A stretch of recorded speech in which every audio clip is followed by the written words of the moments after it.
There are two types of person I cannot abide. Firstly, those wealthy scoundrels who hide behind a mask of philanthropy to cheat the public at large.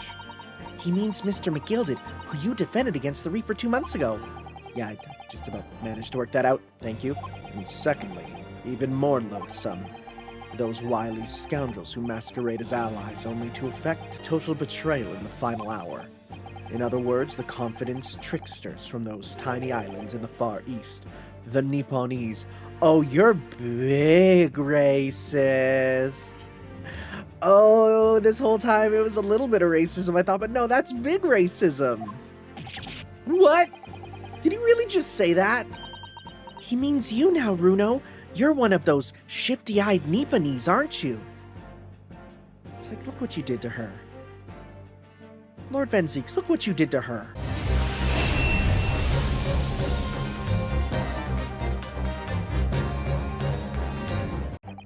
I'm determined to prove your innocence today. I'm sure we can do it. So where's your friend then? Sorry? You know, in the fancy dress? Sasato, or however you say it. I don't know. Oh, Miss Sasato had to leave early this morning. She was already gone by the time I woke up. You alright with that, are you? Forget about me if you like. Go and see her off. It's not as though Miss Sasato and I won't meet again. But you, Gina, you only get one chance. This trial today is all we have. Good morning, you two. Who? Oh, why you bring the cat? Iris, what are you doing here? What do you mean? When a friend is in need, we show her support. There he goes. Waggy! Great way to show your support, kitty. Now, would you like the good news or the bad news? What do you say, Runo? Ginny? Oh, well, I think I'd rather get the bad news out of the way first.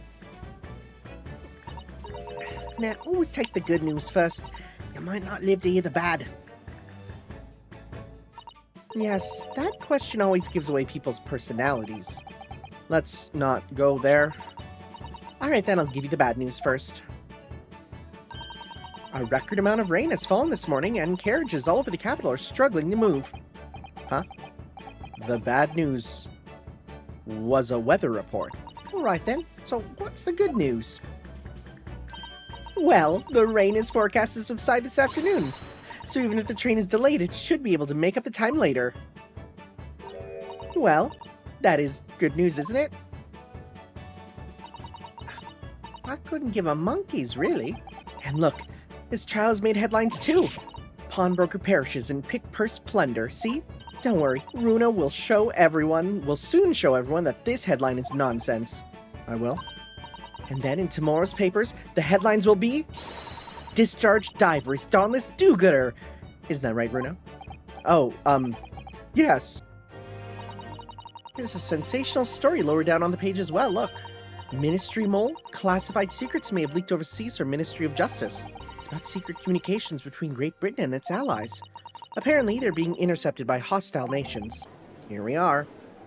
Interesting set of jurors. Now, jurors, the 6 of you have been selected at random to represent the will of the people in this trial. It's a bit weird that some of you we've seen before. Okay, so... that last guy... Okay, we got some real interesting ones here.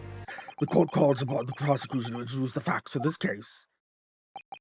As you wish, my lord. The victim, Mr. Pop Windybank, proprietor of a pawn shop on Baker Street, was shot from behind and died instantly. The prosecution presents this photographic print of the crime scene. As the court will observe, there is a single bullet wound just below the gentleman's left shoulder. The evidence suggests that the bullet pierced the man's heart, resulting in near-instant death. Moving on to the findings of Scotland Yard's coroner. His report states that the bullet entered the body on a rising diagonal trajectory. Oh, bro got hit with the anti-air? I now ask the court to turn its attention to this plan of the establishment where the incident occurred. The proprietor was found in the storeroom, where he kept articles pawned to him. A windowless room with a single point of entry, a door to the main shop that was found locked. In this sealed chamber, there were only 2 persons present. It has a tiny window. I would not call that a sealed room at all. It may further interest the court to know that when the accused was discovered at the scene, she had in her hand the gun used to fire the fatal bullet. Conveniently, this appalling act of murder did not go unobserved. There were witnesses. In a small, windowless room... Wow, well, you're throwing that already, huh? Let us begin. I'm sorry. Who are these 2 losers? What the frick am I looking at? Witnesses, state your names and occupations for the court. Name's Nash Skulkin. Occupation is a baddie. Professional baddie. My name's Ringo Skulkin. Occupation's same as him. Tobias Gregson, Scotland Yard Inspector. Oh, that's right. We're what they call the 3 Skulkin Brothers. 2 nights ago, these 2 brothers illegally entered an establishment with intent to burgle. And in the course of their nefarious activities, they became embroiled in a far more sinister crime. We was walking down Baker Street in the small hours and the gaff store was ajar, see? Oh, it was like some kind of sign. Begging for us to go in, it was.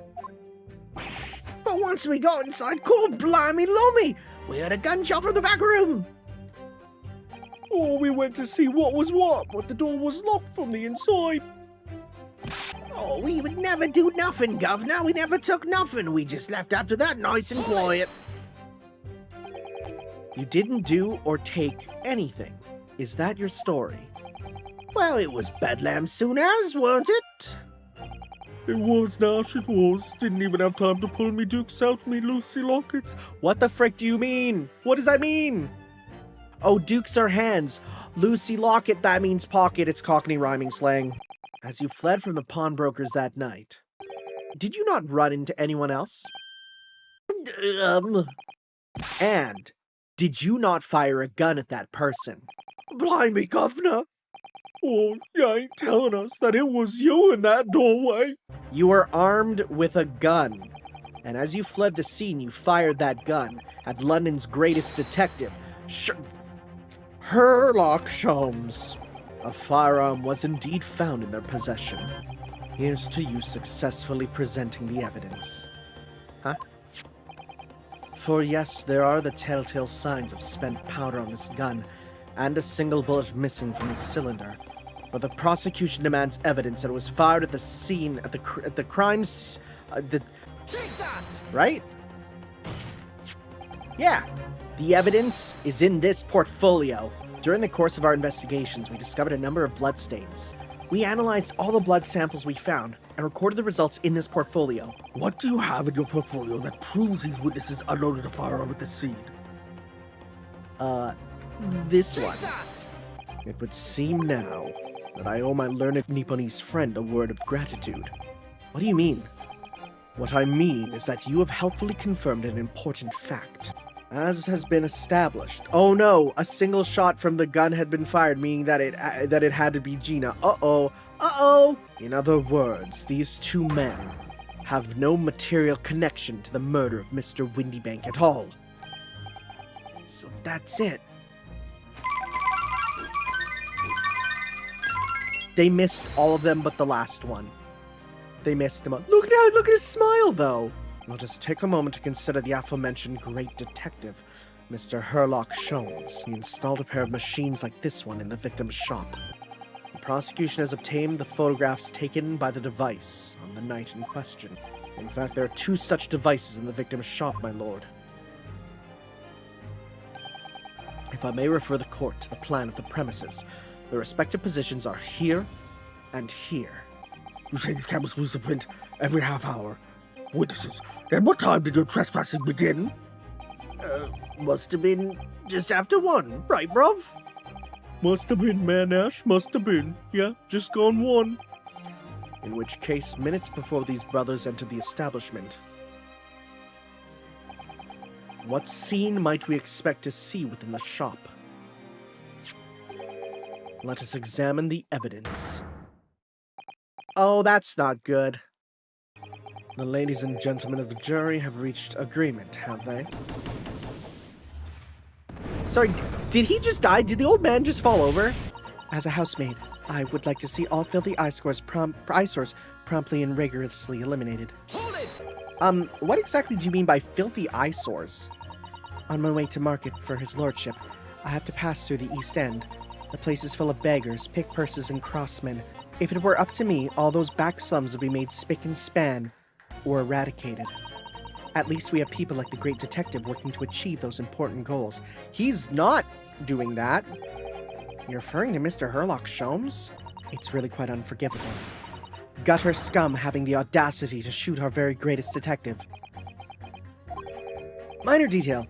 It was the two brothers in the stand who shot Mr. Sholmes, not the defendant. A minor detail indeed.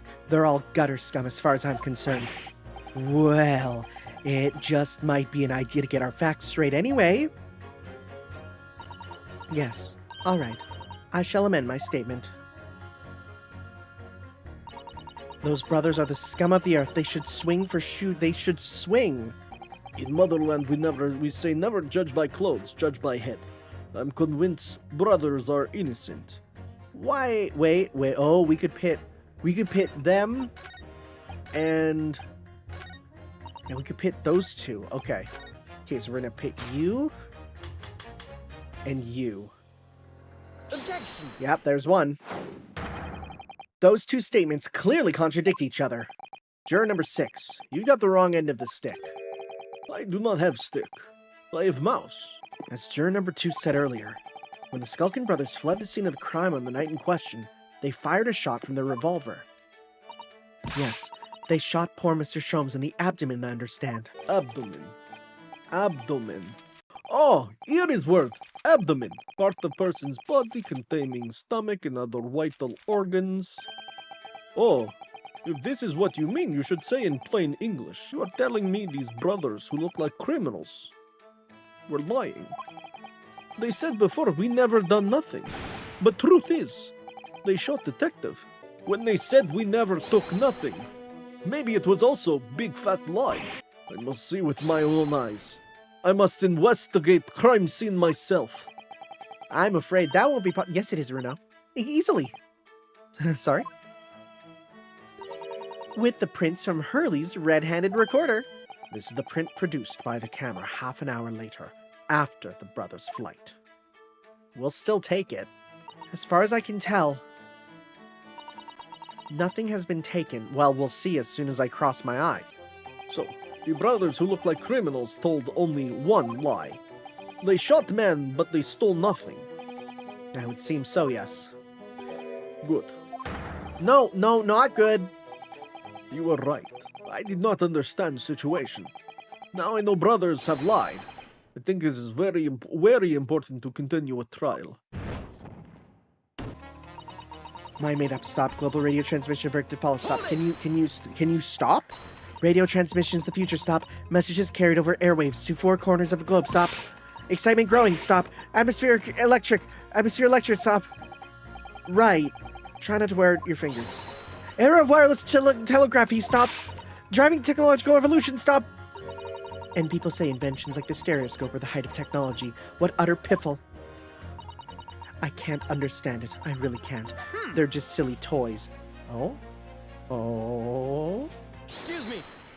Do you perhaps have something to say about juror number 5's last remark? As if I couldn't guess. Oh, you bet I do! Say that again! Go on, I dare you! Goodness, are you talking to me?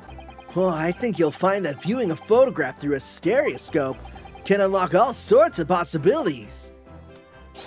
I'm obviously gonna have to demonstrate. What sort of possibilities? Well, take a crime scene, for example.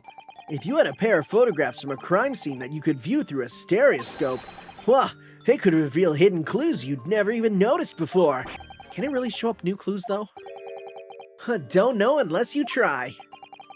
How about this print here? It should do the trick, I think. Okay, so we're gonna go with this one. Take that! One more print. Here we go. Take that! These two prints were both taken with the same camera in Windy Banks on the night in question. Okay, let me try. Okay, I'm gonna do it. Okay, I gotta get right up close. Okay. Yeah. Oh my god, you can actually see it. Holy crap, that's really cool. That's really cool. That might be one of the coolest puzzles I've ever done in a like an adventure game like this. The box in the background stands out. What's going on with these two pictures? Yeah, it was right there. It was that whole thing. Like it literally does show them jumping out at you. That's really cool. That might be one of the actual coolest puzzles I've ever done. They jump out. Everyone's crossing their eyes. Oh, he's not. If you try to look at two identical pictures using a stereoscope, it won't work at all.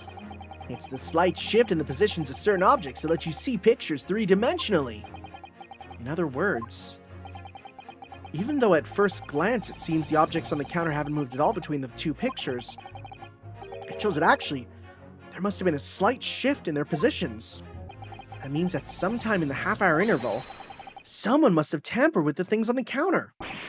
Zookers?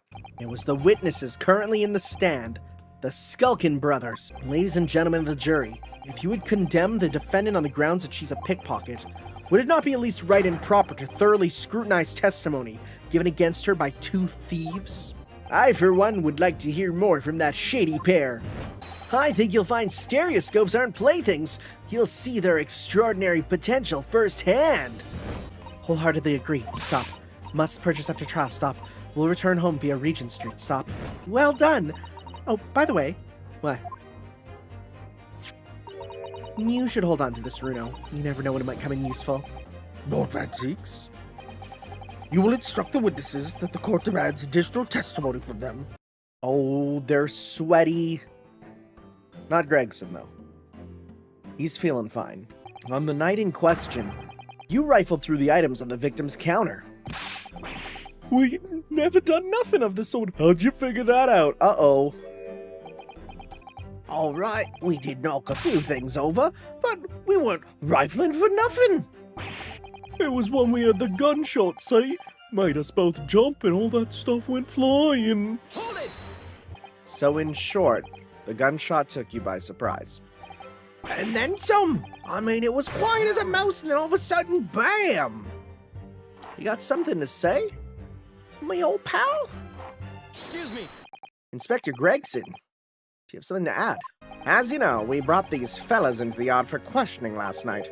And the statement they gave us then told a slightly different story to what they're saying now. You claimed you heard the victim shout something before the gunshot. Oh, that's it. Yep. Oh, it's all coming back to me now.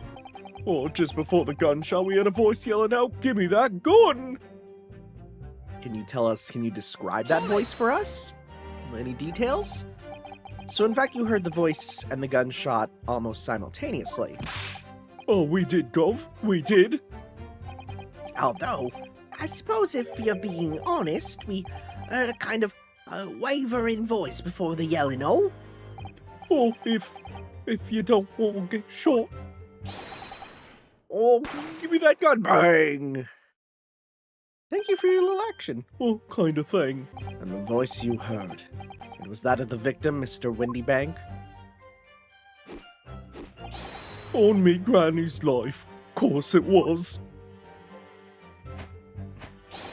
On his granny's life. Course it was.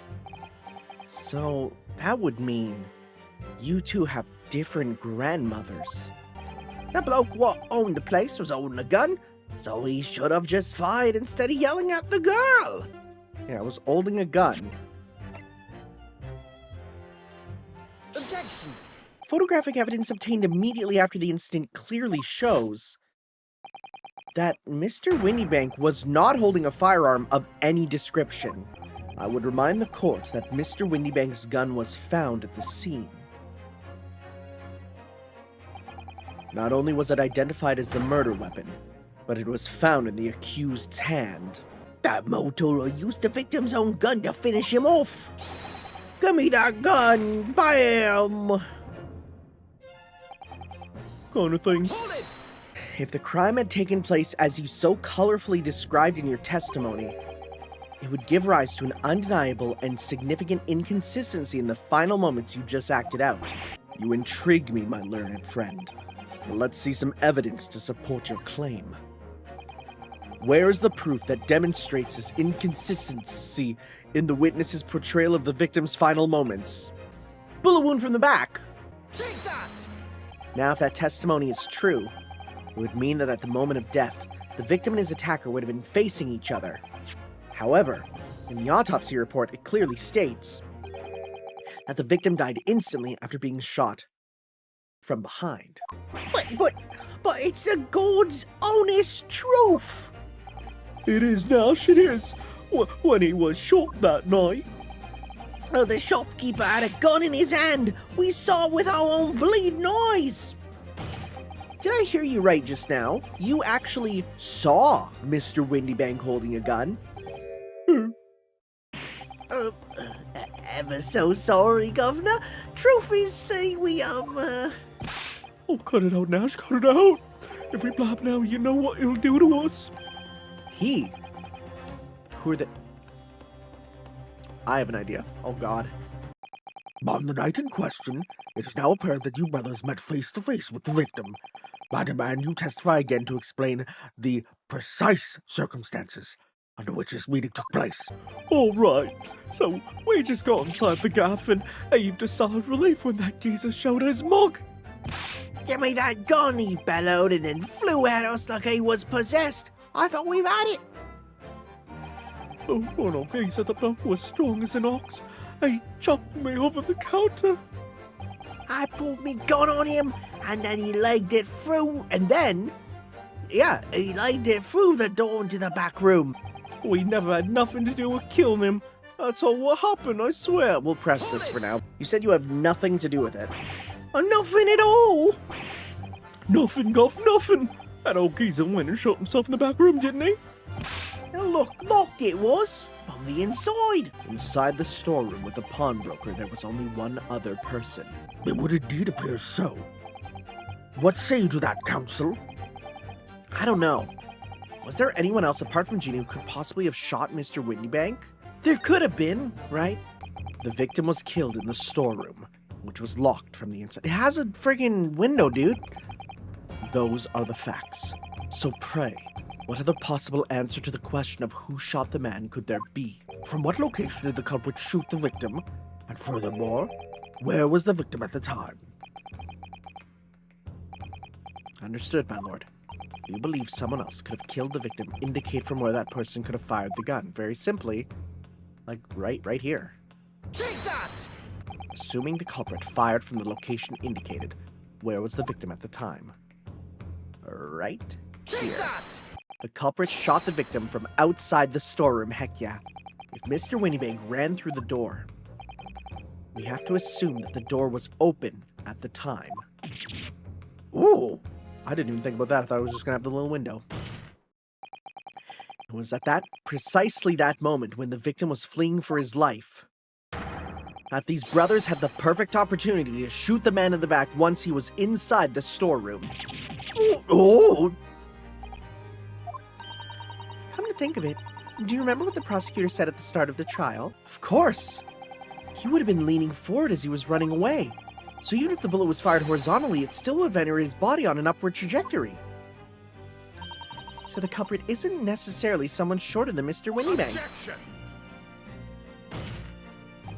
I'm sure my learned friend can't have forgotten that the storeroom door was found closed and locked from the inside. What if someone else locked the door? Yes, there is someone who could have locked the storeroom door. Who shut and locked the storeroom door from the inside? Take that! Obviously, the person who locked the door was the only other person inside the storeroom at the time. The defendant, Miss Gina Lestrade. Objection! That's absurd. You're suggesting that the accused deliberately engineered the sealed room. From what possible reason? Such actions would only serve to tighten the noose around her neck. I know I would have locked the door as quickly as I could. I mean, those two burglars had just fired a gun in her direction, hadn't they? But I mean, we weren't the ones who done it. We ain't, Gov, we ain't. You gotta believe us. I mean, come on. We'd never shoot no one. You literally shot Mr. Sholmes. Counsel. Yes, sir. Tell the court how many bullets were found at the scene of the crime. Two. 2 bullets. Correct. The first, that which hit the victim in the back, ending his life. And the second, that which struck the detective, Mr. Herlock Sholmes, on his arrival at the scene. The defense presented a picture showing the damage caused by the second bullet earlier in the proceedings. The bullet which injured Mr. Sholmes appeared to have passed through his body to strike the calendar. Furthermore, we know there were 2 firearms involved in the incident. The revolver belonging to the victim, Mr. Windybank, and the Skulkin brothers' revolver. The evidence shows that a single bullet was fired from each gun.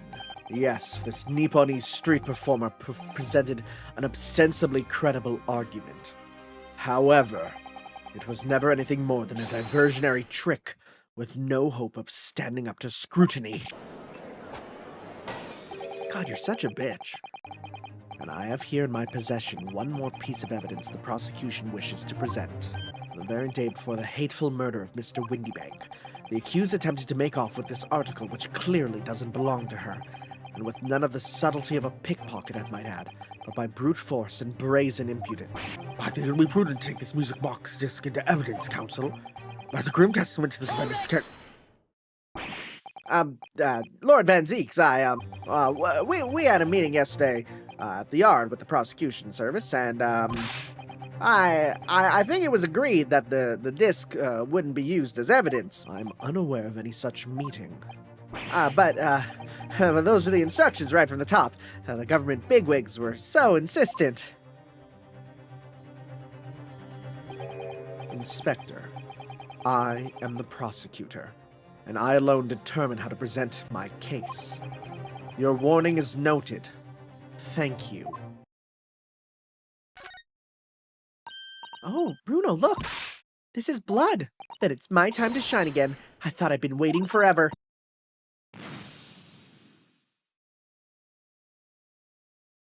Blue. Green.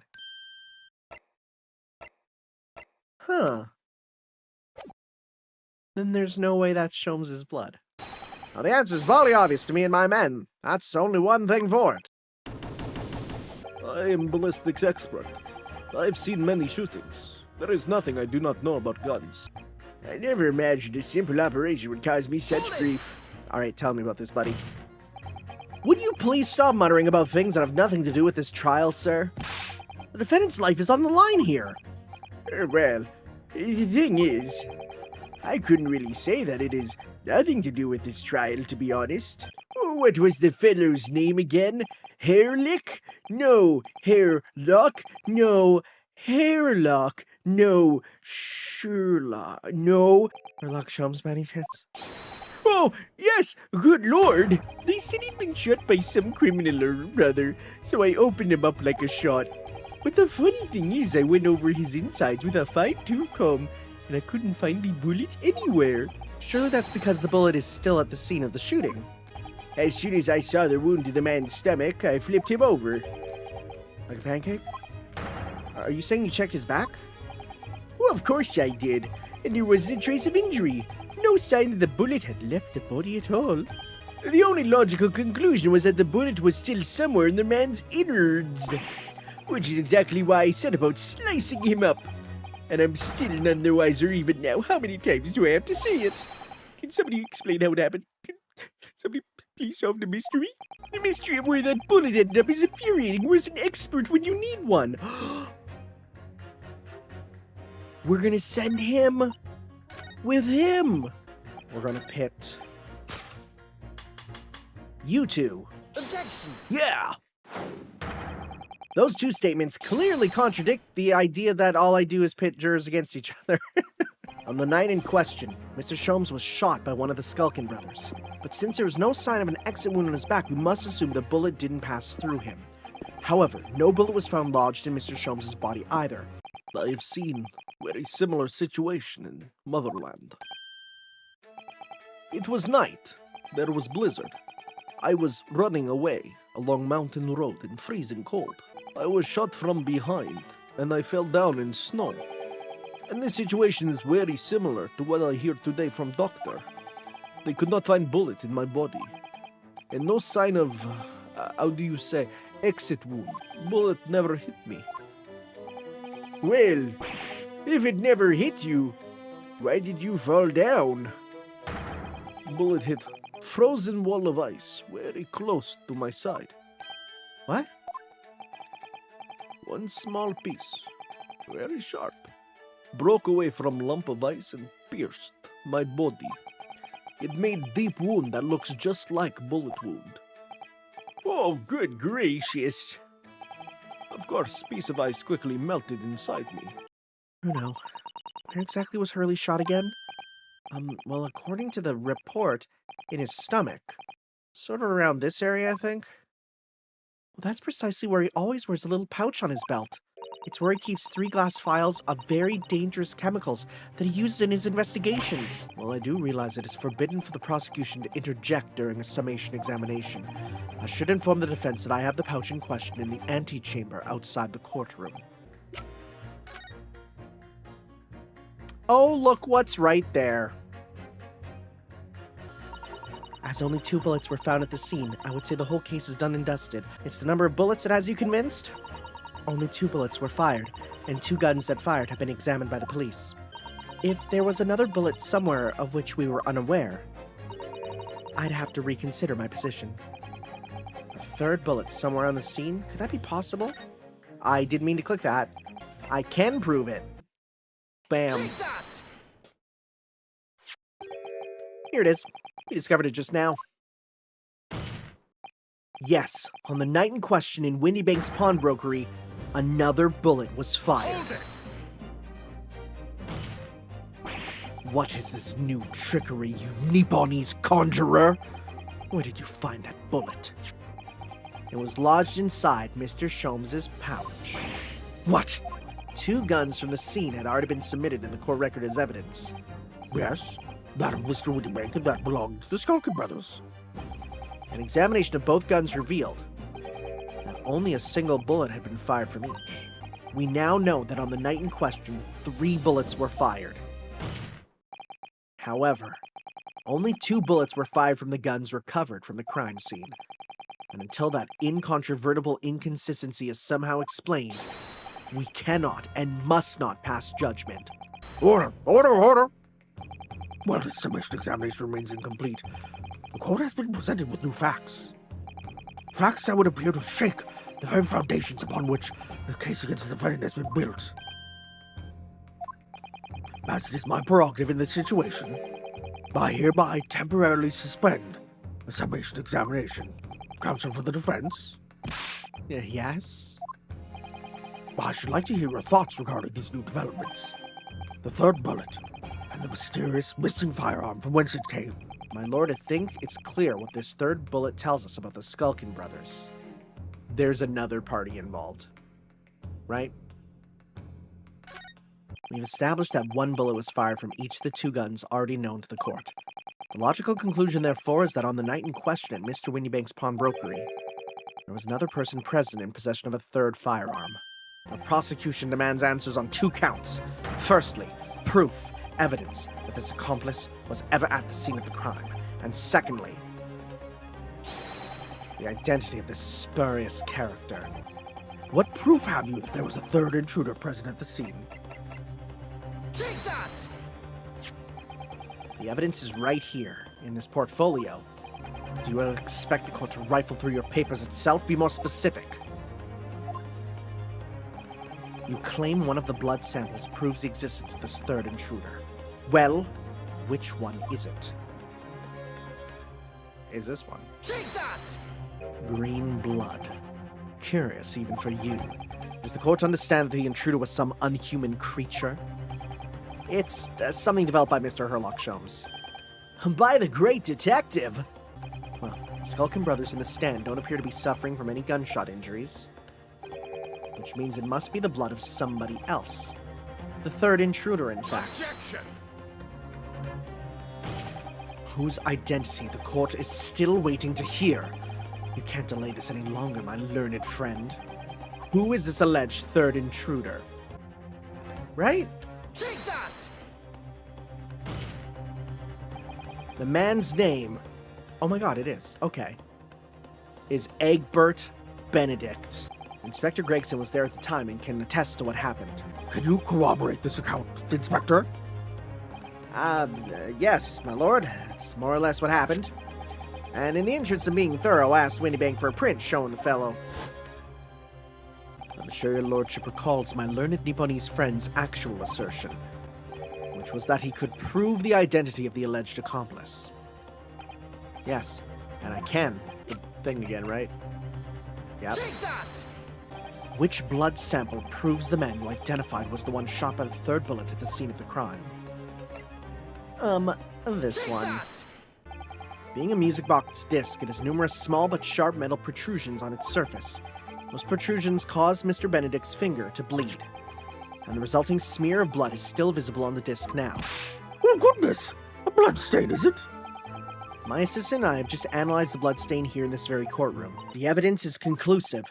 The man calling himself Mr. Egbert Benedict, who was in Mr. Winniebank's earlier in the day, is the accomplice, who was present at the scene of the crime that same night. My lord, it is the opinion of the defense that Mr. Egbert Benedict should be summoned to the courtroom to testify.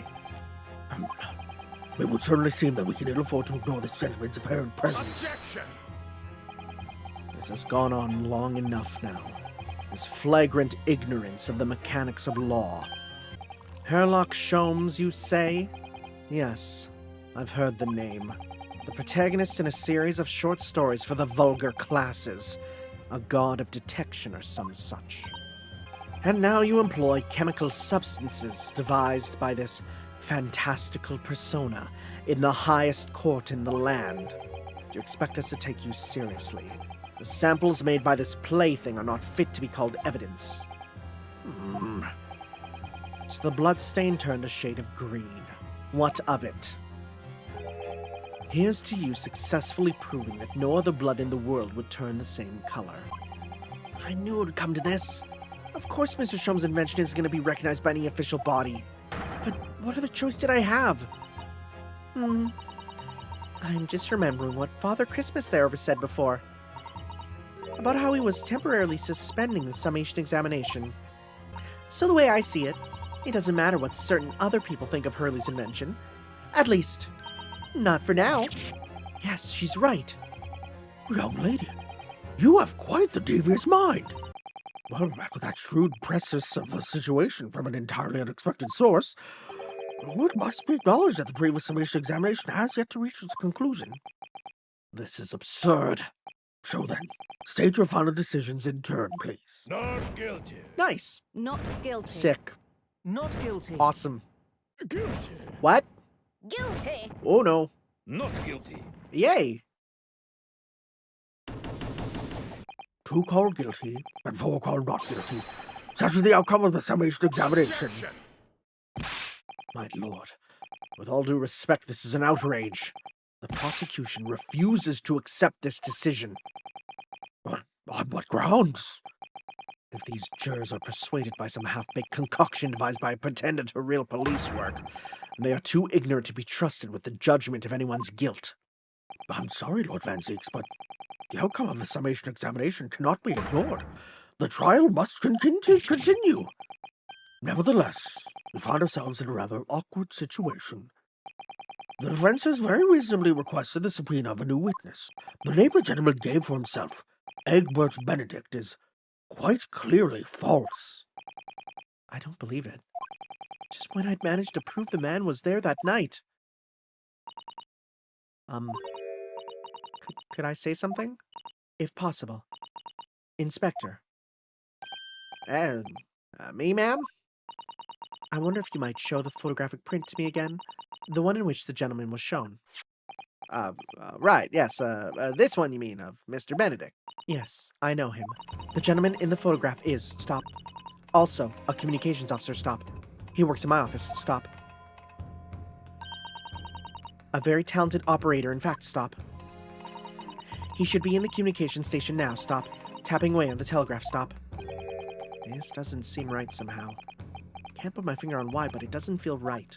Thank you for complying with the court subpoena at such short notice, sir.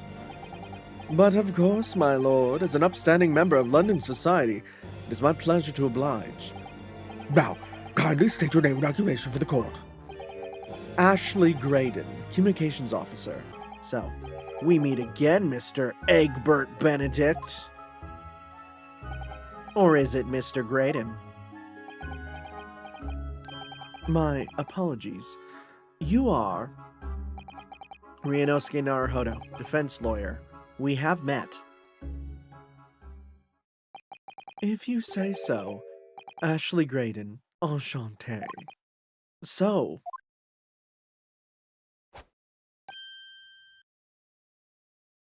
okay, calm down, Zappelli.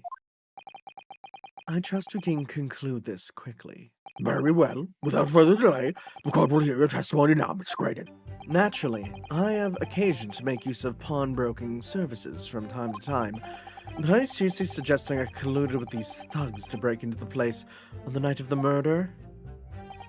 I have no intention of admitting to such an outrageous accusation, even if certain parties here claim that my blood was found at the scene.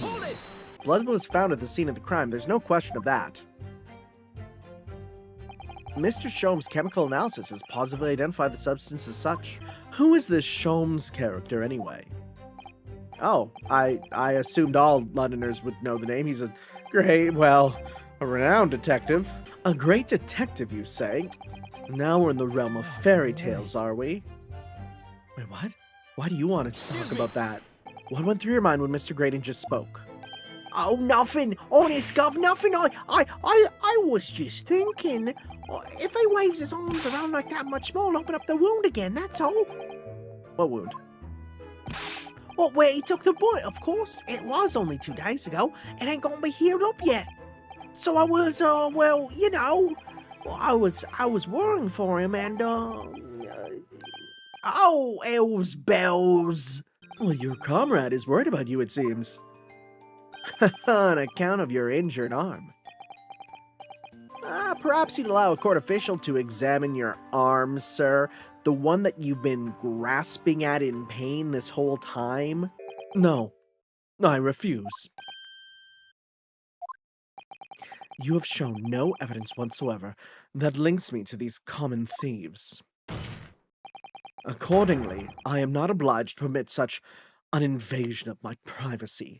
As I've already said, I'm completely uninvolved in all this. I've never had anything to do with the pawnbroker where this fellow was killed whatsoever. The defense would like that last statement to be added to Mr. Graydon's formal testimony. The bottom line is I've never had anything to do with the pawnbroker establishment where the man was killed. I'm gonna press him first, but I know what I'm gonna throw at him. Never had anything to do with it. You were there to redeem an article. I have no idea what you're talking about. Excuse me. What, you have something to say? Do you have something to add, Inspector? Well, yes, I do remember meeting yourself and that pawnbroker's that afternoon. Your young Japanese assistant and the accused were all present, as I recall. At that time, this witness, Mr. Graydon, was trying to acquire a particular article. I'm afraid that I don't remember too clearly. What? But you must. Well, I'm not going to lie and pretend I remember something I don't. What's going on here? I understand why Mr. Graydon might be trying to cover his tracks. But why would Gregson be trying to avoid giving testimony about what happened? I'm thinking it's going to be this. Objection. Well, this disc was, until the day of the murder, in pawn in Mr. Windybank's shop. It was redeemed by the defendant, Miss Gina Lestrade, that afternoon, but however, somebody mysteriously appeared to try to take it from her. Oh, it may have escaped your notice, but there's a small smear of blood on the disc. In the skirmish to acquire the disc, the thumb of the person who tried to take it suffered minor lacerations. So, while the disc bears the remnants of that skirmish in the form of this smear of blood, the thumb of the person in question must bear the remnants also, in the form of a scratch. Oh, good gracious! Indeed it must! Mr. Graydon, you refused to allow a court officer to examine your arm before. Are you now going to refuse to allow us to examine your thumb? Because I have no doubt that it bears a small scratch consistent with the smear of blood on this disc. Oh, it would seem I underestimated you. What is the meaning of this? So you admit it now. It would seem, Mr. Graydon, that in this piece of evidence my learned friend has established a link between yourself and the incident. Accordingly, you will tell the court everything you know about this disc now. There's a note on the disc saying for McGilded, but the item belongs to me. The redemption ticket was stolen from me by the accused, that filthy gutterling, on the day in question. I proceeded at once to the shop in order to explain my situation and redeem my article. In the end, of course, the disc was taken by the police. In other words, I had absolutely no reason to break in the shop later that same night. Mr. McGilded had another article in pawn at Windybanks. As this second pawnbroker's ticket proves. Was it the second ticket, is it? What had the man deposited? The article description reads, one small box. Once the article has been forfeited, I could simply walk into the shop and purchase it. There would be absolutely no reason for me to resort to theft. That's a good point. On the night in question, no small box was taken from Windybanks' pawnbrokery. And rest assured, the prosecution can prove it. Now, what I have here is a print taken by one of the cameras about 2 hours before the incident. That's at 11 p.m. on the 15th of April. Is it that little wind-up box there? And then we have another print. This was taken about 2 hours after. We're going to need to use a stereoscope to see that it's been moved. We counted every single item in each of these 2 photographic prints. And the yard's conclusion is that exactly the same number are present in both. Well, that doesn't mean they haven't moved. It seems that, in fact, on the night in question, nothing was stolen from the victim's establishment. Do you accept the prosecution's assertion? I don't know. Could there be some hidden discrepancy in these photographic prints somewhere? Oh, frick. Before I give my answer, my lord, I'd like to try something if I may. Oh, try something? What do you mean, counsel? I'll need to use a certain piece of evidence from the court record to identify the discrepancy. This here, the stereoscope. Take that! There we go. Now look through the eyepiece. Oh, that's the box. What this tells us is very simple. Mr. McGilded's small box was indeed not stolen from Windybanks on the night in question. However, there can be no doubt that somebody picked up this particular box and then returned it to its place on the shelves. I believe this changes everything about the case. How can that possibly be? The crucial point is the fact that what was moved was a small box. In other words, we have to consider what might have been inside that box. What are you suggesting?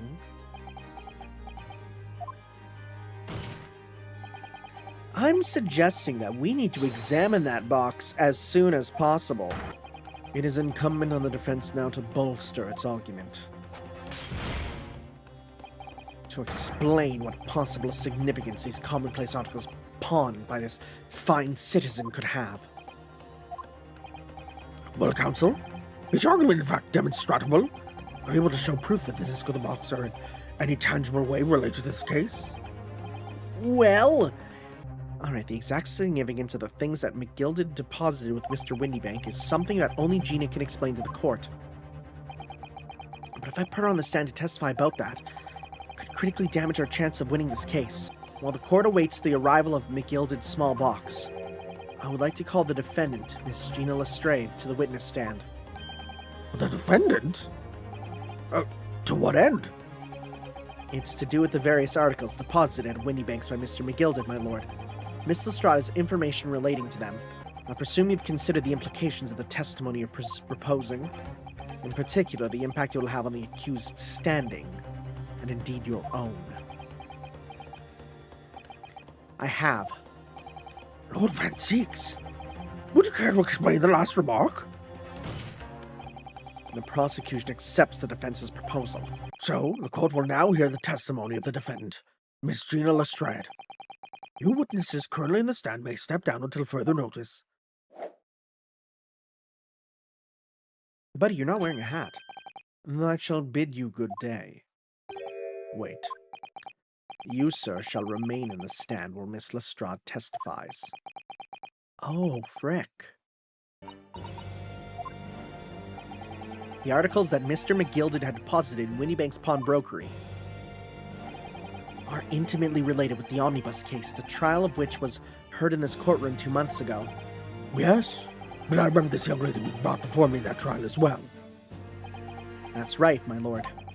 Her testimony helped me to establish the innocence of the defendant, Mr. McGilded. Would you tell the court now, please, what really happened in the omnibus 2 months ago, I mean? I don't know what you mean. I already said all what I know. And what about everything you told us yesterday from inside your prison cell? Please, Miss Lestrade, this is extremely important. Remember, little girl, if it transpires that you willfully withheld information in the trial 2 months ago, the Home Office will seek to prosecute you for perjury. And naturally, you will lose all credibility as a witness. Although, let's face facts, you have little credibility to lose. Ginny, don't listen to him. Please, you have to trust Runo now. Oh, Iris, we're on your side. All right, then. I'll talk. It's the right choice, Gina. Truth is, that Brickmaker Cove was in the cabin above the, over the omnibus the whole time. When the Irishman dragged me out from under the seat, I saw that disc on the floor. All of a sudden, I heard a scream from over me head, and that bear on the roof went off to call the slops. That's when McGilded slipped the driver some tin to do a run to the pawn shop roundabout. He threatened me not to snitch, not to say nothing to no one about what I'd seen or heard. Good grief! It's outrageous! What you've just told the court bears almost no resemblance to your testimony 2 months ago. Without doubt, your lordship is correct. A great injustice was done in this courtroom 2 months ago. The actions of the accused in that trial, of this witness, and of my learned friend are entirely inexcusable. Yes, the defense made a terrible error of judgment. I intend to take full responsibility and suffer whatever consequences are deemed appropriate.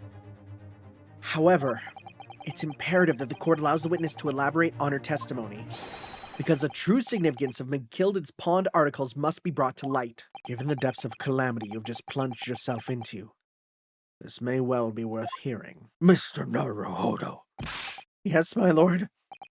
I will decide upon your fate following the conclusion of this trial. Of course, my lord. Now, counsel, proceed with the cross-examination. Why is he just turned around? He's just not listening. I don't know. Excuse me. Hi, guys. What are you talking about? Is there something you'd like to share with the court, Inspector Gregson and Mr. Graydon? Tell us, what is this discussion about?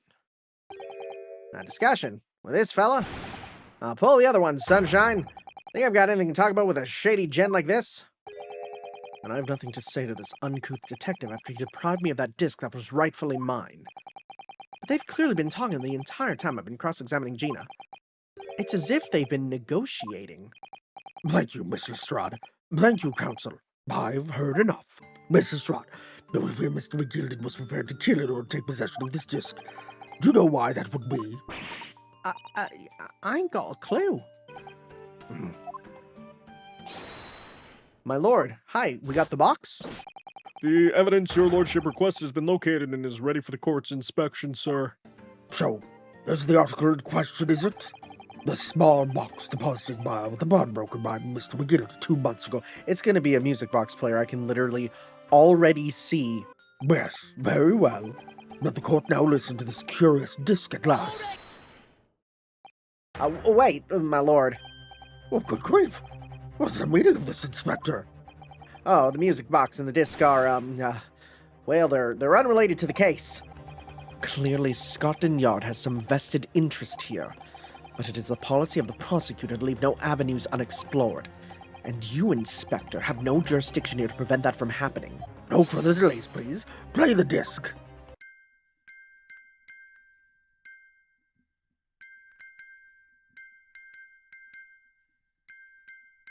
It's Morse code. This really is priceless. Hoo, ha, I can dance to this.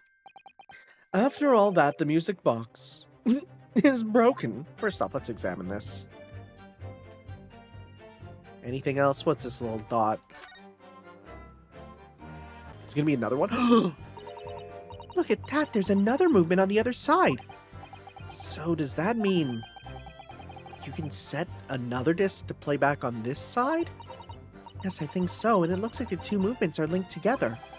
They're linked. So if you had two discs, they would both play back at the same time. Could this music emanating from the music box possibly be a new clue? It absolutely is. It's Morse code. And that's why we have Madame Morse code on the jury. Just what relevance do you propose this woeful chiming has on this case? It's the defense's belief that the sound emanating from this music box is... It's not music. Just because this is a music box, it doesn't necessarily mean the sounds we're hearing are music. Uh-oh. Look at that. The smile vanished from Graydon's lips as soon as I said it. Making deductions based on how people react to what you say. You're acting just like Hurley, Runo. The sounds we're hearing aren't necessarily music. Well, now that you've told us what they're not, I'm sure the court would like to hear what they are. Do enlighten us, my Nipponiese friend. The evidence that explains the true nature of the sounds on this music box is... I'm guessing this one. Take that! Well, today's paper, Counsel. Ministry Mole. Classified secrets may have been leaked overseas from Ministry of Justice. I've heard that the international transmissions along supposedly secure lines are somehow being intercepted and leaked to various other countries. And presumably, those transmissions are in the form of wired telegrams. Juror number 5. Your input, please. Is this not a very familiar sound?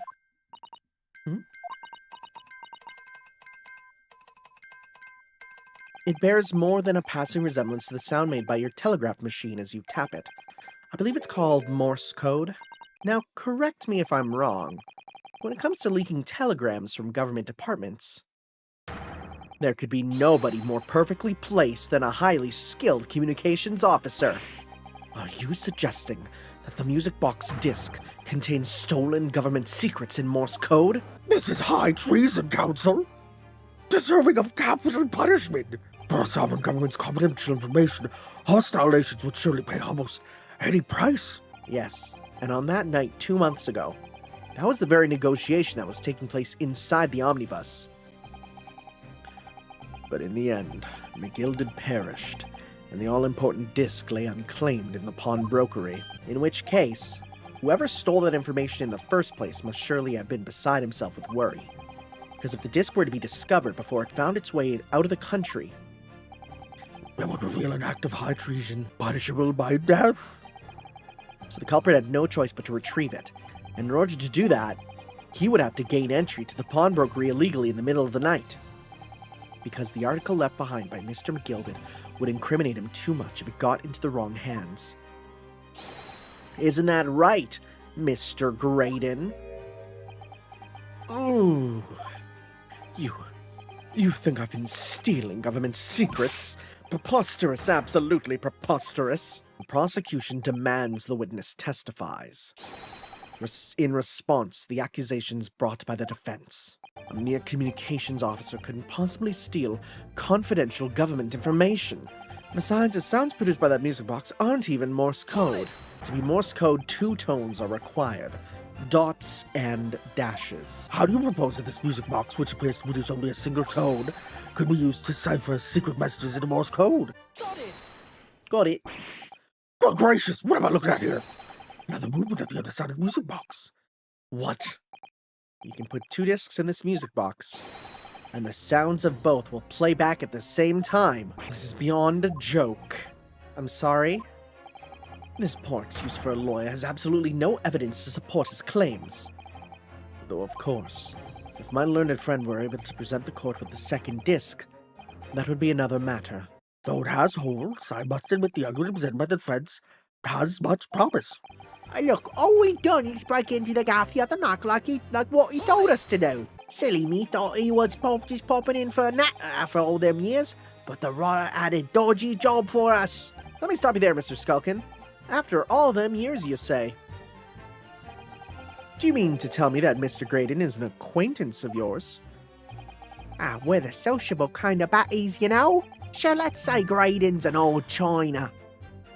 You got something to say, buddy? Excuse me.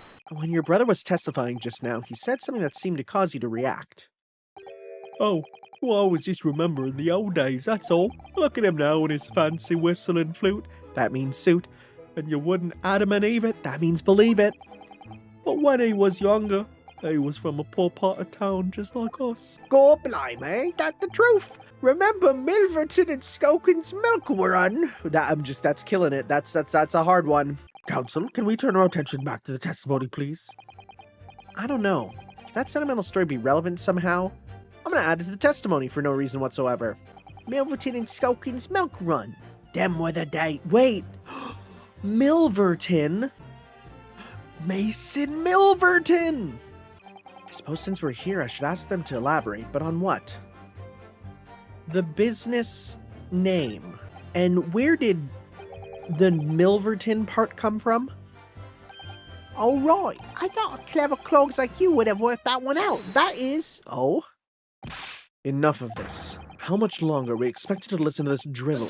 I don't... No, sir. Excuse me. Let me guess. You don't accept anything these two witnesses are saying. Tell me, why is that only at the mention of the name Milverton that you decided to interject?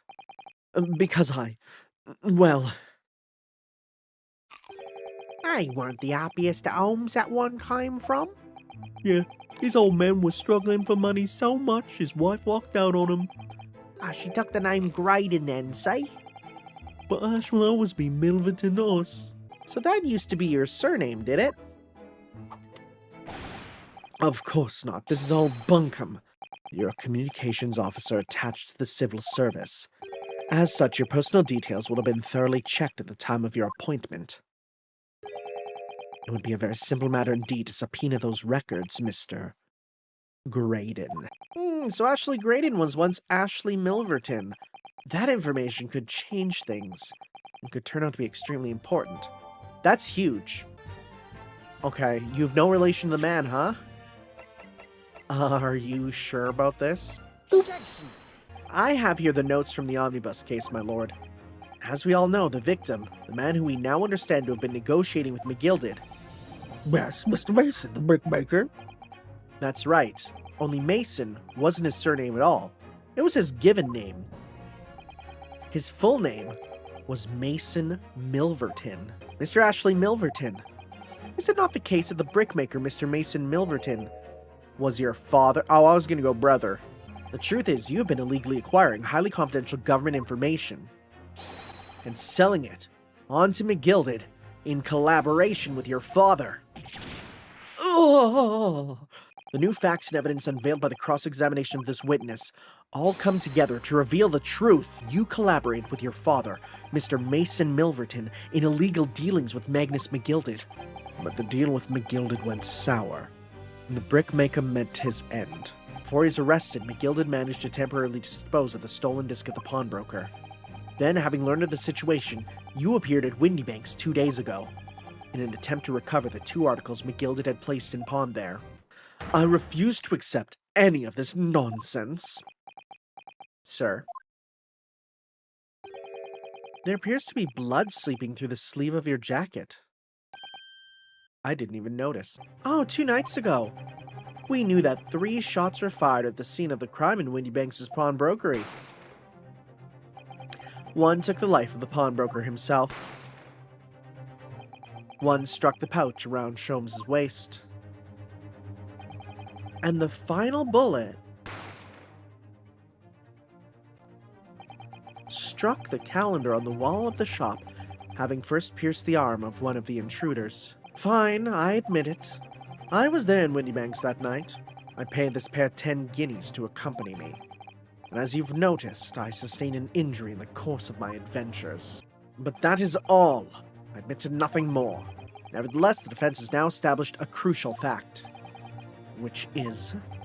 Well, we know that one bullet was fired from each of the 2 firearms we have in evidence. The bullet from the Skulkin brothers' gun hit the pouch around Mr. Sholmes' waist. And the bullet from Mr. Winniebank's gun clearly must have been the one that caught Mr. Graydon on the arm. And that leads us to only one conclusion. Mr. Winniebank was shot by a 3rd gun, which can only have been fired by a 3rd intruder. The only person who could possibly have shot Mr. Winniebank that night is you. Yes, as you rightly say, I was there at the pawnbroker's. But did the thought never cross your mind? Did you never consider the possibility? The possibility that if I was there at the scene, I may have witnessed the crucial moment? You see, this makes me a key witness in the case. She was showered in his blood. You say the blood splattered over the accused's coat? Are you sure on that point? Oh yes, quite sure. All over the black overcoat the pickpocket girl was wearing at the time. Really? If her coat could somehow be shown to harbor vestiges of blood, that would be conclusive evidence here. Such an investigation is entirely possible, my lord. What? My lord, the defense objects to the test proposed by the prosecution. Overruled. Lord Van Zeeks, make it so at once. With pleasure, my lord. But while we await the results, the defense may proceed with the cross-examination. While these ruffians were jostling with the broker, I was still near the entrance to the shop. Oh, when Winniebank threw Nash over the counter, I felt a sharp pain. I pursued the man, but he shut himself in the storeroom. I could see him through the peephole in the door, though. The accused in a black coat shot the man in the back as he was trying to flee to safety. I saw the blood splatter all over that wretched girl. Then she tossed the gun out the peephole, so I picked it up and made my escape. Where'd you put it? So it was you, in fact, who took the 3rd gun from the scene of the crime? Yes, it was yours truly. I left the clear up to my lackeys and left. Tell me, Mr. Graydon, when you left the pawnbroker that night, was it by any chance with the 2nd disc in your jacket pocket? You're like a bull at a gate, aren't you? What? What's going on here? Look at him go! Excuse me. What was going on just now? You saw him. I grabbed me whistle. Why the blazes, he said. Didn't you mention the 3rd gun when you got down to the station? And why didn't you? 'Cause I didn't know nothing about it, or the flaming peephole in the door. That was strange. The inspector doesn't normally get quite as worked up as that. Gregson, what the heck's going on? Uh-oh. My lord, uh-oh. Requesting your lordship's permission to interrupt the cross-examination. Explain yourself, officer. I have the results of the test that was ordered earlier, my lord. Traces of human blood were found on the overcoat of the defendant, Miss Gina Lestrade. Victory is sweet indeed. This proves that my testimony is the whole truth from start to finish. How do you arrive at such a conclusion, sir? As the witness said, the accused coat was spattered with the blood of a victim. The only way Mr. Graydon could have possibly known that fact is if he saw it happen. Been a long battle, this one, but this old warhorse has something to say now, if you please. Oh, Mr. Foreman. As of this moment, sir, the squadron has reached its final decision. Ready, men? All for one now. Oh my god. How very distressing to be held in such low esteem. Is it Herlock? Is he here? Wouldn't you agree, Mr. Naruhodo? Officer? You've delivered the report now. That would be all, thank you. It occurs to me with some regularity, Mr. Naruhodo, that scientific truths are determined not by science, but by none other than the human mind. I was waiting for one time for him to come in disguise. I was waiting for it. Now, my lord, if you will humor me. In what matter, sir?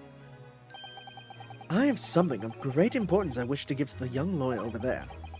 I need no more than 5 minutes. Would you be so kind as to spare us the time? What say you this, Lord Van Zeeks?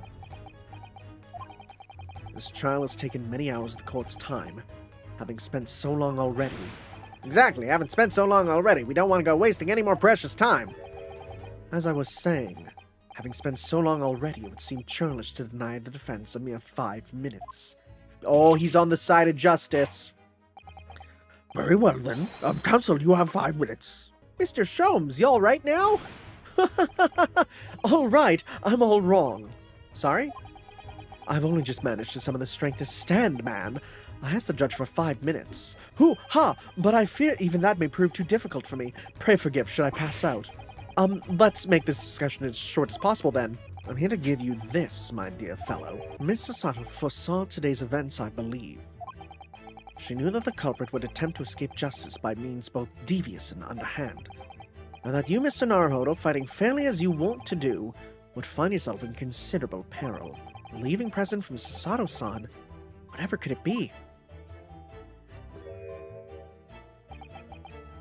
What is this stupid gun? Oh, it's the machine I made.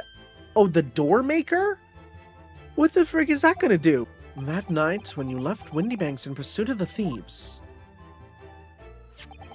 Miss Sasato made use of this contraption for a certain purpose. Should I look at it? I should look at it. Oh, those vicious teeth look like they could rip through almost anything. They're good, aren't they? They're made of a special alloy I developed just for this job. The cutter rotates 10 times per second so it can get through any door in no time at all. And what are the two... Did she make the hole the morning after? Oh, whoa, wait. Oh my god, hold up. I'm grateful to you for affording us that brief recess, Mr. Reaper. The rest is down to you, dear fellow. What is your plan? My lord, the defense requests further cross-examination. The jurors have spoken. Protocol dictates that you may not cross-examine a new witness now. The defense is not asking for the cross-examination of a new witness, rather to continue with one of an existing witness. Well then, Mr. Naruhodo, it's high time I fell in a dead faint. I leave this in your capable hands. I pursued the man, but he shut himself in the storm. I could see him through the peephole in the door, though. So, here's my question. Do we have evidence of the peephole?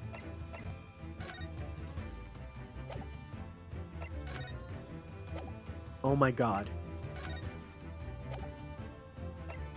The peephole came later. I'm assuming it's the new evidence.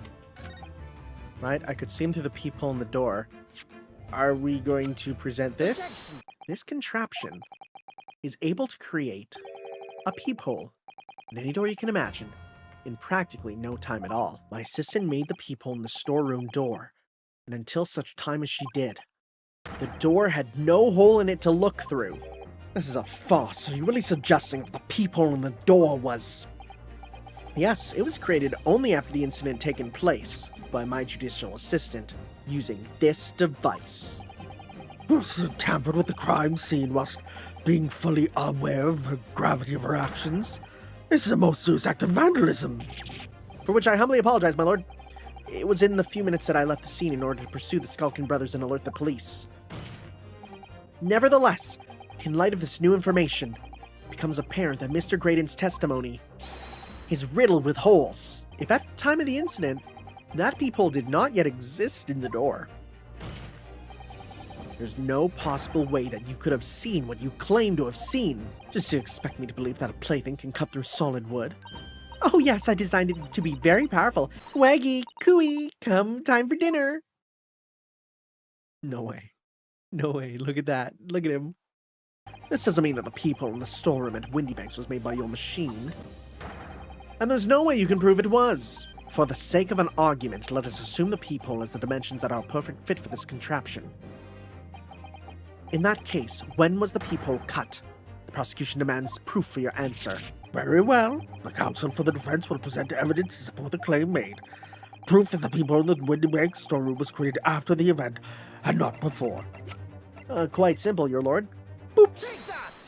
A print from that detective's infernal cameras again. It pictures the storeroom door in the background. Let me see that print again. But I don't believe it. That really is quite remarkable. The door to the storeroom is completely devoid of a peephole in any description. Mr. Graydon, you couldn't possibly have witnessed the crime as you claim to have done, because at the time it happened, there was no peephole in the door. Ugh. In other words, your testimony is a catalog of lies.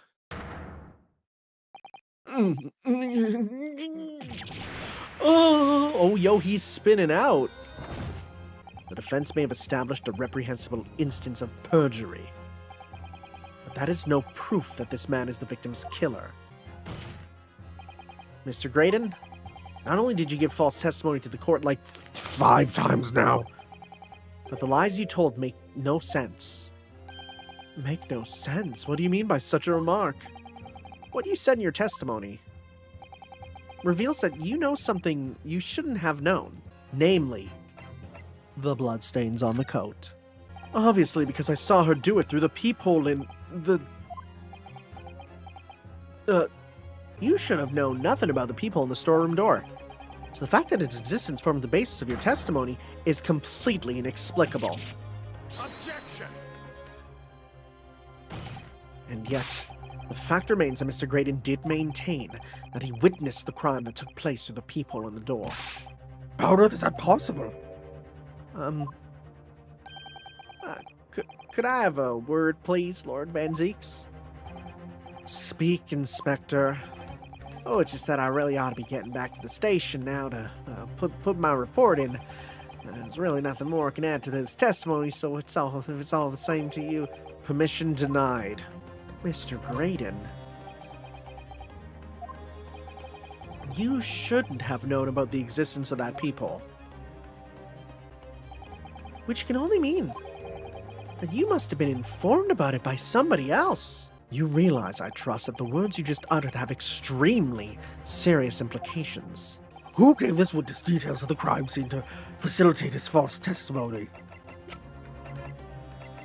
Well, yeah. That's the only answer. Take that! It was only once Mr. Graydon was in the stand that he realized his position. That he would have to defend himself against the accusation that he was the third intruder. He was suggesting to the court that it was while this trial was in progress they received the information so he could commit perjury in order to save his skin. Exactly. And the only person with knowledge of the investigation that he had any contact with is you, Inspector Gregson. I'm a respectable Scotland Yard inspector, for crying out loud. Why would I do something like that? Perhaps it was part of a deal of some kind. And it starts to make more sense. I wonder if perhaps in exchange for details about the peephole at the crime scene, Mr. Graydon agreed to give a certain something to the inspector. Just what are you proposing that the inspector demanded of the witness in return? Pretty sure they were fighting over the disc. The disc itself. Take that!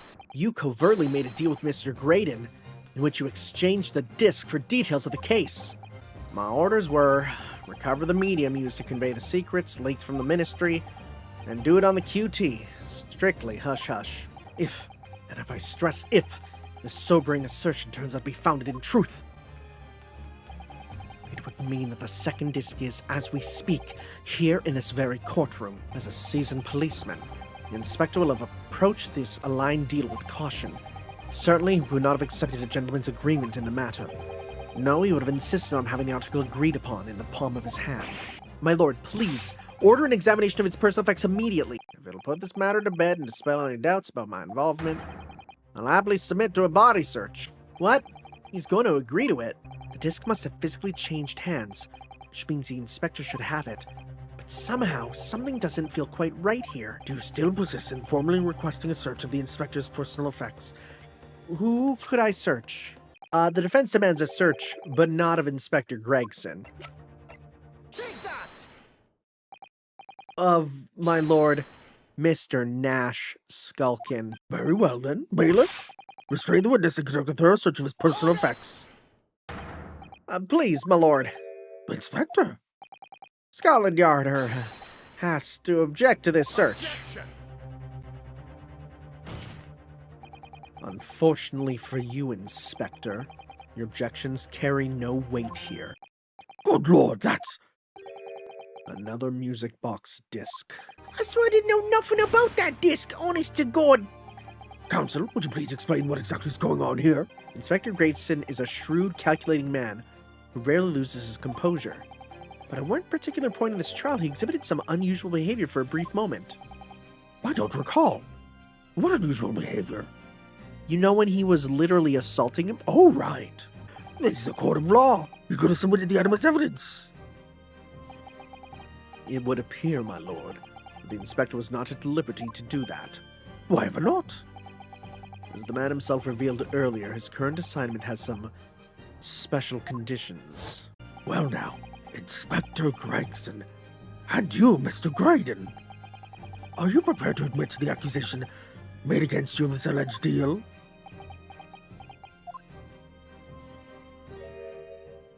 Oh, is this it? Admit to it. Yours truly? Please, of course not. Well then, counsel, I think it's time I imposed on the jurors to declare their final decisions, no? That is, unless you have some compelling evidence you have thus not far presented to the court. If I let the judge call on the jurors to announce their leanings, Gina will be found guilty. One final piece of evidence to get him to admit to the deal he clearly struck on this stand. Oh, it's the box. I think perhaps now would be a good time to listen to the sound produced by the music box again. Only this time, with the second disc we've just discovered set in place as well. No, wait, I can't let you do that. Why not? Because it's got nothing to do with this case, that's why. The defense has already proposed that the sounds heard by the court earlier from this music box were part of a Morse code message. For crying out loud, Sunshine, we're talking about state secrets here. If you let that secret information out into the public domain, you'll be making an enemy of the entire British government, you idiot! Let's not forget, Inspector, that you, a Scotland Yard officer, leak confidential case details to a witness. That you continue to lie to the court, and all because by fair or foul, you're determined to do your duty. Well, by fair means or by foul, I'm prepared to do mine. Don't you dare. I will stop at nothing to protect my client. I don't care who I make an enemy of. That's pretty cool, actually. Come on, Van Zeeks, for Pete's sake, stop him. Objection! Time for me to be slutty. Inspector, you should know my methods by now. I'm a prosecutor. I'm no Scotland Yard puppet. Very well, the defense stands here, and that of the prosecution has been made very clear, I feel. Therefore, in accordance with the defense's request, the court will now listen to this music box is set in operation once more. This time, with the second disc in place, and both discs playing simultaneously.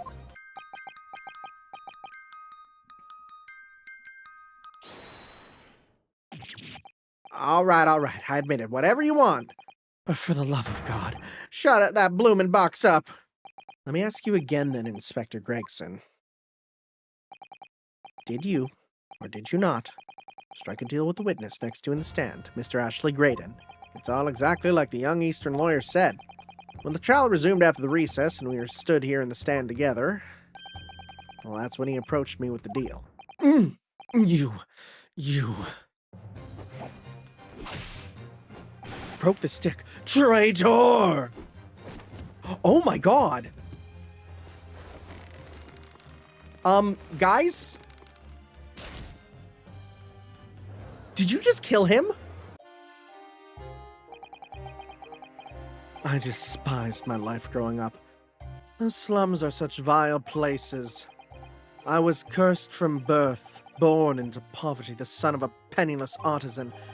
So I set about studying to better myself, to one day escape from that hellhole. And you eventually became a communications officer. I admire your determination. But then you decided to try to sell government secrets? Why?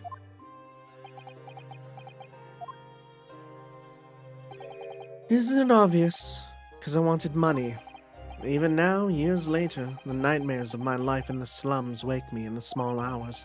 I wanted to drown them out, with more money than anyone who lived in that squalor could ever imagine. Then one day I met him. I was to steal the ministry's telegraphic message logs, and McGilded would buy them for a handsome sum. I took great lengths to ensure my actions were untraceable. By using the music box. My father was a brickmaker. Though my mother divorced him when I was still a child, he was very skilled with his hands, and he'd once been a music box maker's apprentice. I imagined his skills would be sufficient to create a machine that could generate Morse code, so I sought out my father again to employ his services. It was the first time I'd seen him since I left the slums 10 years ago. I'd sold the man information that way a number of times already, but it seems he became reluctant to part with his money. But that doesn't quite make sense, Mr. Graydon. For why was it on that omnibus 2 months ago? Your father, Mr. Milverton, was the one dealing with Mr. McGilded and not yourself. When I received the 1,000 guineas after my first completed dealings with McGilded, I decided to give 200 to my father for his troubles. But my father realized something was amiss. In time, he worked out that I must be involved in something dubious. And when he did, he said to me, "Next time there's an exchange, you'll let your old man do it. Understand? Otherwise, I won't take your money anymore." Oh, this is mega sad now.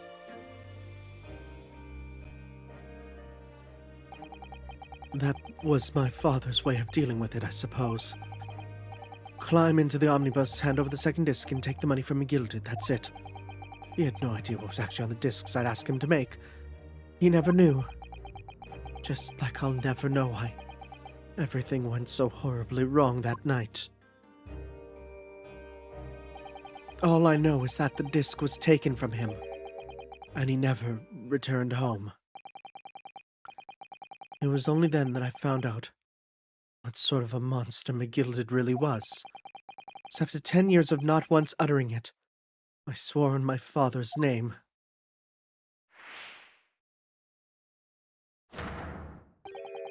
To exact revenge. I had made plenty of money out of my dealings with McGilded by then, so I spared nothing in my arrangements 2 months ago. I knew exactly who to hire. After he twisted everything to his favor in the courtroom to ensure that he walked free, I took matters in my own hands and delivered that justice the monster deserved. That tragic accident following the trial here 2 months ago was planned and executed by yours truly. But that wasn't the end of it for me. There was a loose end, you see. The second disc, which my father had taken into exchange with McGilded. When the inspector here took the disc from me in the pawnbrokery that day, I became nervous. I was sure the music box and the second disc were still there in the shop somewhere. So I knew it was a race against time. I had to find those articles before the police did. So that's what prompted you to break into the place that same night. While Nash and Ringo were searching the counter, I'd located the music box I'd sold to McGilded on the shelves of forfeited articles. And the second disc was inside. Yes, I slipped it into my pocket with a very deep sigh of relief. But then, something entirely unexpected happened. "Oh, what are you doing in my shop? Bang!" Before I knew what was happening, I'd fired back. It all took place in the blink of an eye. I don't imagine Nash and Ringo even realized what had happened at first. I was terrified, so I fled. And that's the whole story. That's everything that happened at Windybanks on that wretched night. Earlier, you called McGilded a monster. A man who used his wealth and influence to distort the facts and escape justice for the crime of murder. What tragic irony. For what you have done is exactly the same. Well, this has been A long and exhausting trial. However, it would seem that at last we have arrived at the truth. Inspector Gregson, what of Ashley Graydon? He's been restrained, my lord, and is being escorted to the yard. He'll be charged with the murder of Mr. Windbank and the stealing of government secrets. Very good. And you, Inspector? Regrettably, you will have to face charges yourself. Yes, my lord, of course. Very well, ladies and gentlemen of the jury. You will now declare your final decision to the court. Not guilty. Not guilty. Not guilty. Not guilty. Not guilty. Not guilty. He's just there because everyone else said the same thing. All the way over. Mr. Lestrade, I'm not finished with you yet. What are you looking at me like that for? Before you start enjoying your freedom, some other crimes to consider, 2 months ago, in my courtroom no less, you gave false testimony, did you not? And in relation to the trial today, not only did you unlawfully enter Windybank's pawnbrokery, you also attempted to abscond with Mr. McGillicuddy's property, it seems. I never done nothing of the sort. Of course not. It's not like you were gleefully wearing McGillicuddy's coat in your cell yesterday or anything. And turning our attention to the defense, determining that, when played together, the music box disc contained a message in Morse code was, well, it was certainly a most unexpected revelation, counsel. Quite so, my lord.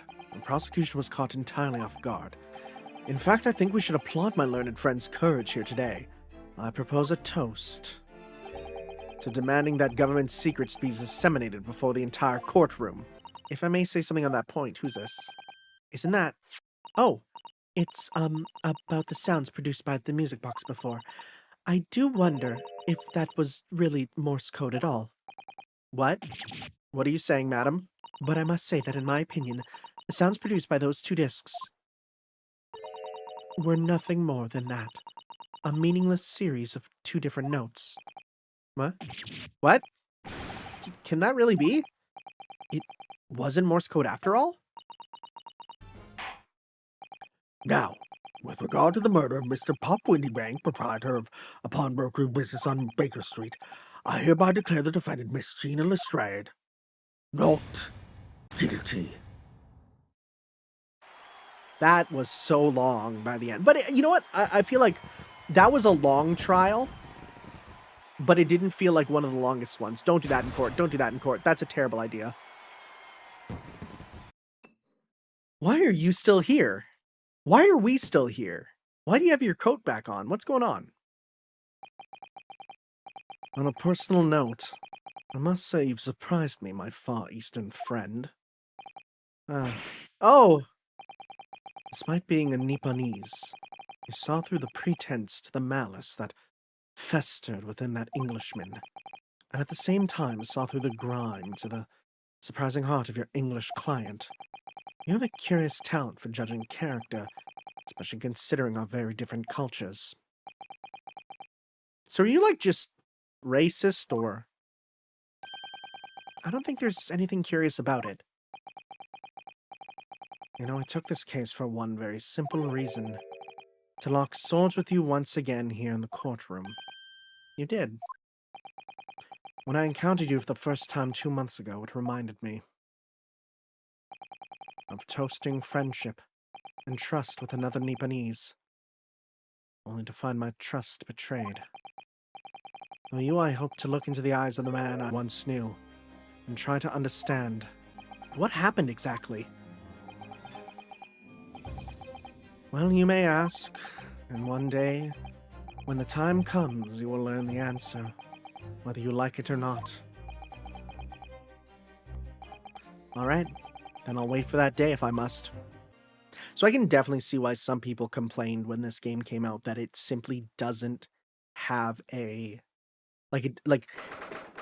Unlike, I'd say, if you play just Ace Attorney 1, right? Like, if you just played the first Ace Attorney, you play the fourth Ace Attorney, you play any game of Ace Attorney, they all end in a very self-contained way. This very much ends in a way where it's basically saying, yeah, there's still more story. But we'll see once it's all done. I think it's a pretty good package. Like, I felt like that was already, like, this felt like a great full game. We're only technically halfway through, you know? Well, you did what you said, Mr. Naruto.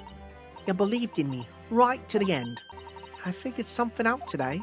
All me life, growing up in the slums, I've never trusted no one. But that's just because I've been scared of being stabbed in the back. Yeah, I think I can understand that. After all, I had a taste of that in the trial 2 months ago. I chose to trust someone and paid for it. That betrayal left a big scar. You know though, Gina, I worked something out quite recently today. Trusting in someone else is really an exercise in learning to trust yourself. And when your gut tells you it's the right thing to do, and your trust is rewarded, there's no better feeling in the world. I think I have you to thank for reminding me of that valuable lesson. Oh, well, if you say so. Don't make a fat lot of sense to me, though. I'm trying to say that putting my faith in you, Gina, has been a real pleasure. For crying out loud, pack it in! But I suppose I sort of feel the same way. I mean, sometimes trusting someone else is, well, you know, alright. Thanks. Pardon the interruption. Who's this? Hi. But what the deuce does a man have to do to be noticed around here, my dear fellow? Oh, that voice! It's too late for that voice now, Mr. Naruhodo. I've been standing here patiently in the corner of the room for an eternity. Aha, yes, it was me all along, I would have said when you finally noticed me. But you people with your incessant babbling! Mr. Sholmes! Oh, yes, it was me all along, you see. I'd assumed you'd be taken back to the hospital, to be honest. Indeed I was, but I managed to escape again. Oh, that was a fine victory, Mr. Naruhodo. Your tireless efforts justly rewarded, I feel. Congratulations on order. As a close friend, I tip my hat at you. There you are, Hurley. How long have you been here? Honestly, I went to the main entrance especially to meet you there. Iris, my dear, I do apologize. But wait until I tell you what happened. This pair made utter fools of themselves. What happened? As you know, I have a penchant for disguise. I was hiding in this room just as a bailiff. But those dolts didn't notice my presence at all. They had no idea. Can you imagine, Iris? Would you credit it? I'm not sure, really. I beg your pardon. I'm sorry, Hurley, but you just don't have the weighty presence you seem to think you have. Anyway, it's such a shame. I was hoping to throw a party for Ginny tonight, but you won't be able to come, will you? Don't look like I'm going nowhere for a while. You had the judge's patter. I got stuff to make amends for, apparently. All them offenses.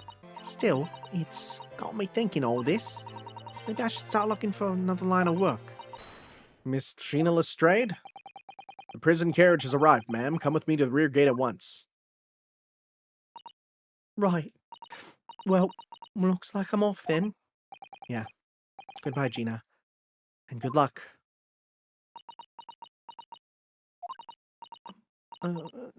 Odo? Yeah? I don't think you can take that with you to... Okay. What was that for? You can't take that to prison. I don't know. I mean, I don't know what to say, so... Indeed. Perhaps the situation calls for a phrase hitherto missing from your vocabulary, Miss Lestrade. On occasions such as this, I would recommend a simple thank you. Oh, right. I see. Well...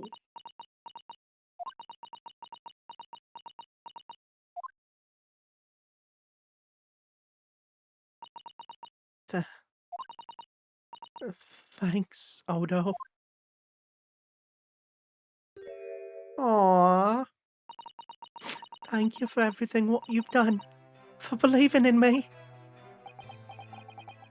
Well, there she goes. Wonder if we'll ever see her again.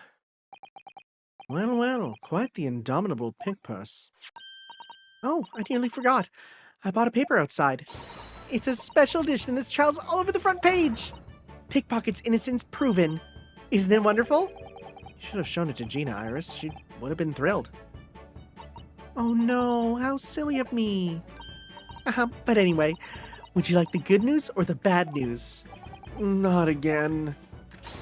Well, what do you say, Runo, Hurley? As usual, I think I'd rather get the bad news out of the way first. Absolutely not. I have no intention to listen to anything but good news. And there you have it. Alright then, maybe let's start with the good news this time. The rain has finally stopped. It was record-level rainfall, apparently.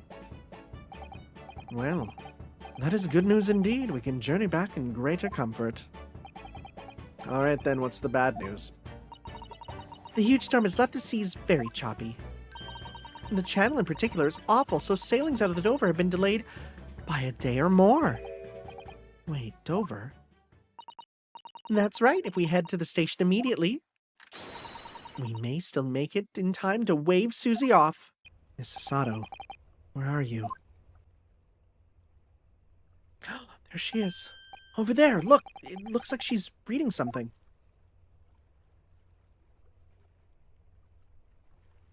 No, yeah, stop.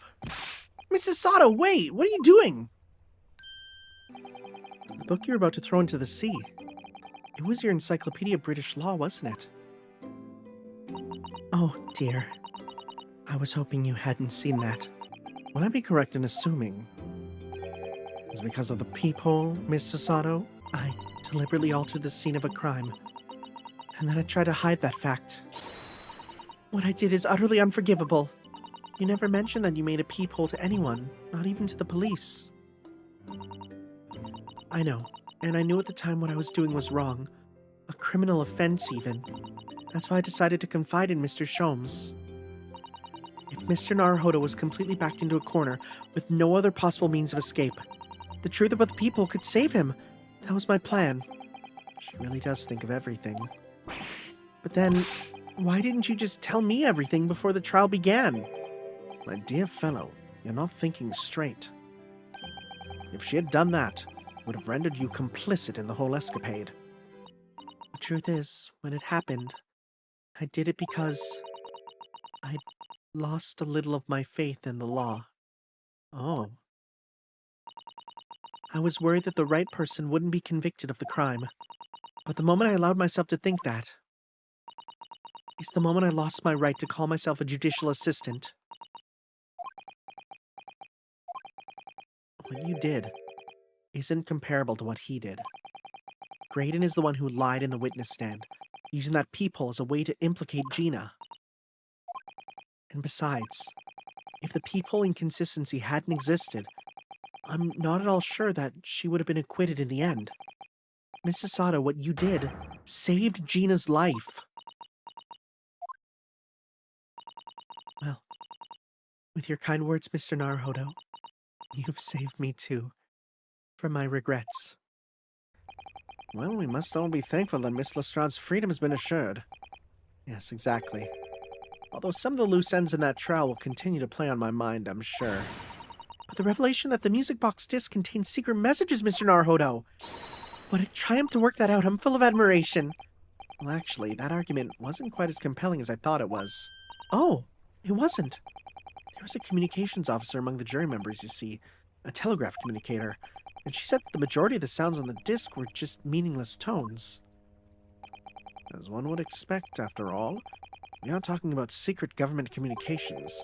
No doubt they were written in cipher to avoid being readily understood should they have been intercepted. In cipher? I see. So then we could never have hoped to understand the message anyway. Nonsense, my dear fellow. It's quite a zero-pipe problem, I assure you.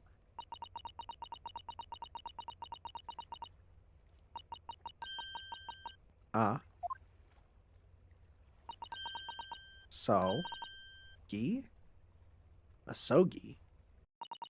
Well, that can't be a real word, can it? How funny. Wait. Iris, what did you just say?